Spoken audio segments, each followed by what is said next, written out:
ازيكم فرفشين عاملين ايه؟ طبعا النهارده زي ما قلت لكم تحدي البيت بوكس. طبعا انا بعمل تحدي البيت بوكس لقيت حاجه غريبه. لقيت ايه؟ الكلب ده شغال طبعا ده سيف يا جماعه. ما يعرفش السلاحف دي من احسن الكائنات صراحه، يعني هي مسلياني مع ان هي ما بتتحركش. حاسس ان انا بتكلم مع نفسي وعبيط، بس لا يعني هي جامده، يعني هي تمام بس مش قوي يعني. فلقيتها كانت بتمشي كده وكانت هتداس، بس سيبكم منها دلوقتي احنا مش عايزينها. اكتشفت يا جماعه النهارده ان انا عندي يعني موهبه، موهبه ان انا بعرف اعمل اصوات وكده، اللي هو هتفهموا دلوقتي، اكيد فاهمين. فيلا بينا نشوف المواهب. انا ما كنتش متوقع نفسي. يلا بينا.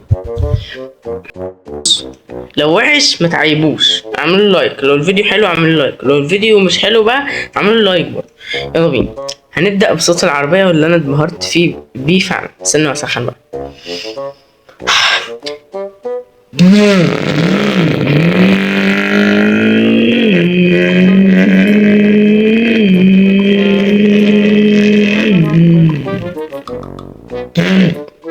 ده بالنسبة لصوت العربية. تعالى اعمل لكم بقى صوت المايه.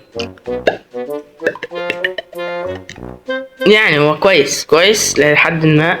اعمل لكم صوت ايه تاني؟ اعمل لكم، تعالوا نجرب صوت الشنيور اللي هو اسمه الشنيور ولا إيه؟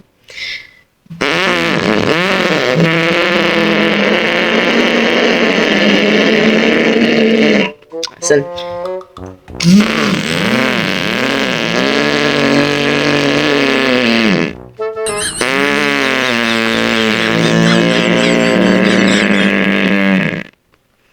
ايه يا عم ده؟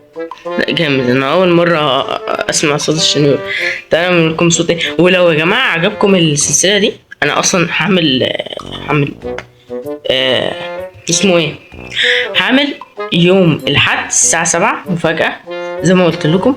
لكن كمان هعمل ايه، اعتقد في يوم كده هعمل لكم يوم كامل ب50 جنيه، اللي هو هعمل لكم التحدي ده. مش هستخسر فيه 50 جنيه، مش هستخسر. ماشي. فتعالى اقول لكم حاجه كمان.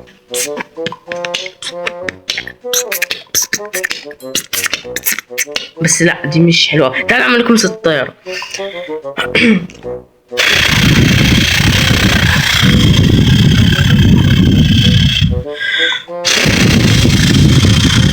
حلوه لحد ما يعني مش اللي هو جامد قوي. صوت الميه هي بتنزل.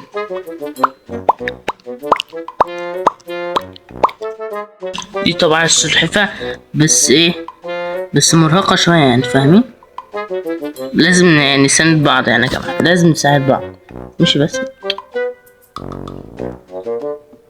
لازم نساعد بعض. بص هي بتخاثرف في النص، هي فاصله شحن بس. بصوا استنوا بتشحن دلوقتي. جمدان. استني كده. تعال هنا في هذه البقعة. كده شحنت تمام كده. ده كان طبعا فيديو تفاريح يعني، بما ان انا ما فيش حاجه اعملها. ماشي.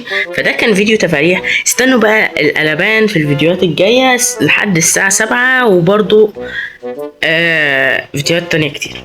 سلام.